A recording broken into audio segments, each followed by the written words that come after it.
let me show you a lot simpler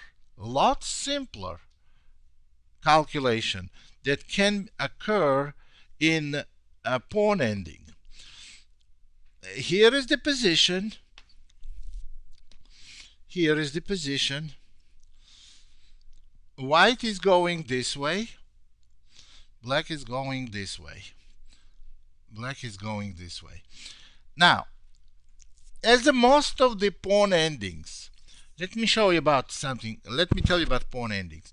Pawn endings, I would say about 95 to 99% of the time should be and can be calculated all the way to the end. And that rule goes for weaker players and for stronger players. For players rated 1400 and for players on the highest level of the game. White has to play and make a draw.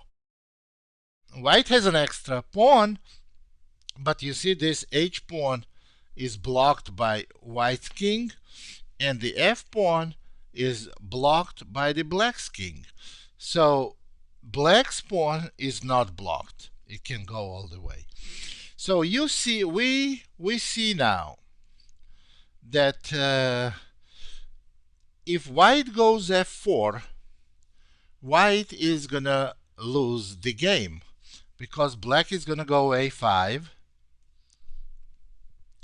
On F5, Black is gonna go A4, F6, A3, F7, A2, and when we go H7, we get checkmated.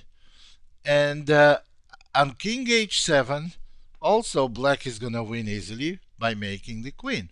So F4 is not a good move. F4 is not a good move because A5 wins. We have an idea. Maybe we go F3. And amazingly, after A5, it's a draw. Because F4, A4, F5, A3, F6, A2, and now White goes H7. Anything Black does here will end in a stalemate. Position is an easy draw. What can we say here? Is F3 the solution? No.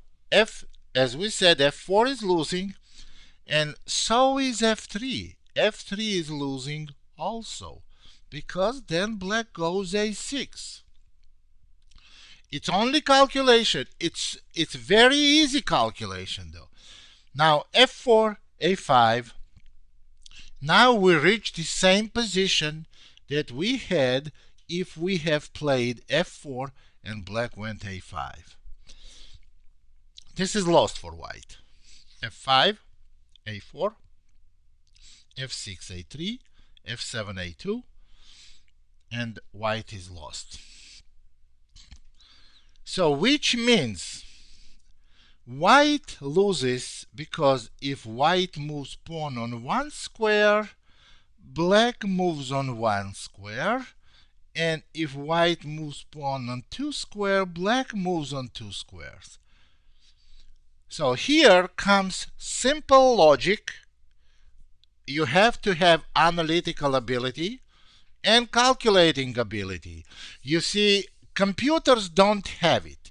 Computers don't have analytical ability, but their overwhelming ability of calculation overcomes this problem. We cannot calculate countless variations per second, so we know that when we make one square move, Black makes one square. So the solution is we make H7 move. And now, how many squares Black moves this pawn? We do the opposite. If black moves on 2, we move on 1. And if black moves on 1, we move on 2. And there is an opportunity for you to calculate this. Of course, I can quickly show you, and I will, but from here now, just take a minute break and calculate, is that true what I just said? If black moves on 1, we move on 2, and it's a draw? If black moves on 2 squares, we move on 1, and it's a draw. Yes, it is the truth. That's how it's going to end in the game. And if black goes 1, we move 2, and we don't want to waste too much time. I'm going to show you why it's a draw, and you see it's a draw with black to move. And if black moves 2 squares, we move 1, and it's also a draw. And it's black's move. And this is a draw. This position can be reached whether we moved f4 or f3, doesn't matter. But if we moved first with f pawn, we would have gotten this position with white to move. And if white moves, white gets mated. And since we played correctly, it's black's move now, and therefore it's a draw. The same type of position and same approach. Strictly calculation and nothing else. Here is the position. White goes this way. Now, as I said, this is pawn ending. 95 to 99%, I said this can be calculated all the way through. And the reason why I'm saying 95 to 99, it's because sometimes in pawn ending, there may be reached position. Pawn ending can transfer to a queen's ending, where result is not 100% predictable.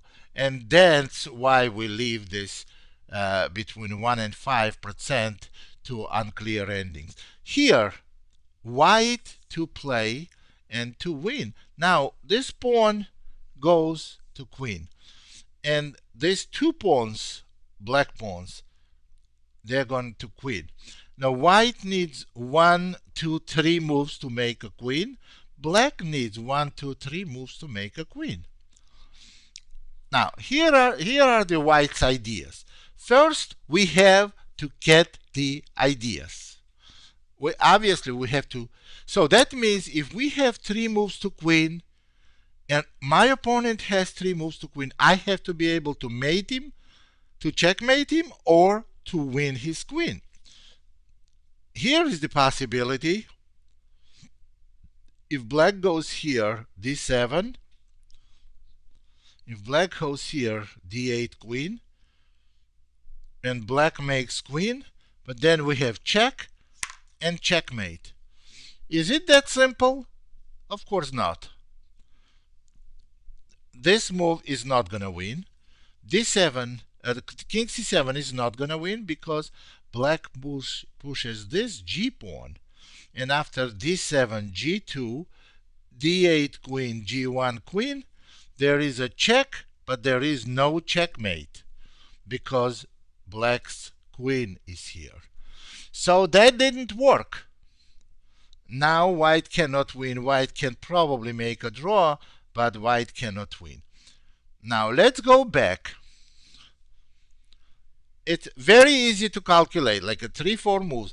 And typical mistake can be made by any chess player. If they go here, they see pawn goes here, they see a mate, and they stop.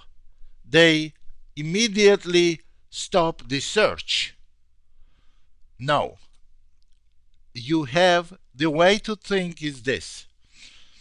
When you play here, your opponent, unless it's very weak player, he will see that you want to promote queen and checkmate him. So he will see how to protect critical b6 square from being checkmated.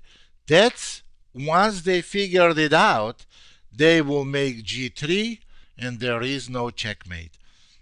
So then your search continues. Then you say, wait a minute, now let me go king c8. Now if pawn goes to g3, we go d7. On g2 we make d8 queen, and when black makes queen there is a checkmate. This is a checkmate. And again, you may see this variation and go quickly for it, but that will be wrong too. Because, and again, by playing king c8, you are practically indicating your opponent will see that you want to make queen on d8, and when he makes one of those queens, you're gonna go queen a5 checkmate. So this, your opponent will see it, and that's why if you go king c8, that move does not win, because f3 will be played by black. d7, f2, d8, f1, and there is no checkmate. In fact, queen a5 check will lose the game, because now queens exchanged and white loses. So white is going to have to play queen d7 check, take on g4 and make a draw.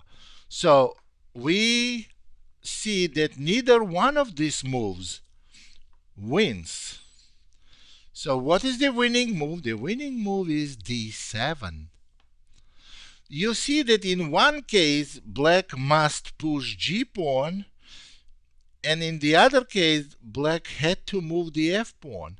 But now after d7 you leave yourself opportunity to go king c7 with the idea to checkmate black's king on b6, or go king c8 with the opportunity to mate black's king on a5.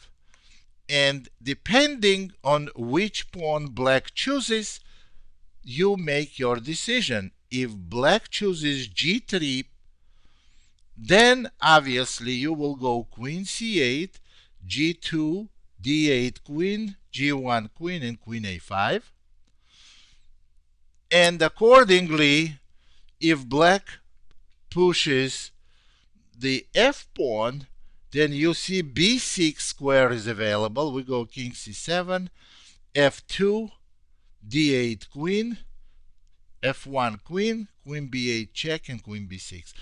Now those are very, very elementary calculations, as there is a rule in pawn ending. Every pawn ending, it has to be calculated all the way through. And that's how you conduct your calculation.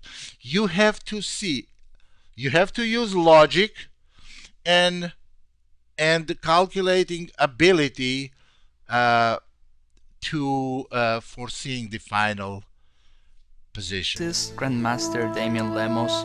First of all, I hope you enjoyed this video. If you would like to receive more free chess videos from us, you can just click the subscribe button below. I would also highly recommend signing up for my free mail course, The 10 Grandmaster Secrets to Dominate Chess. During this exclusive course from onlinechesslessons.net, I'll share with you my own Grandmaster shortcuts to effective attacking, defending, and growth hacks to improving your chess without complicated books or memorization. So sign up by clicking the sidebar on the right, and I know you won't be disappointed. Once more, this is Damian for onlinechesslessons.net, and I'll see you in my videos. Thank you.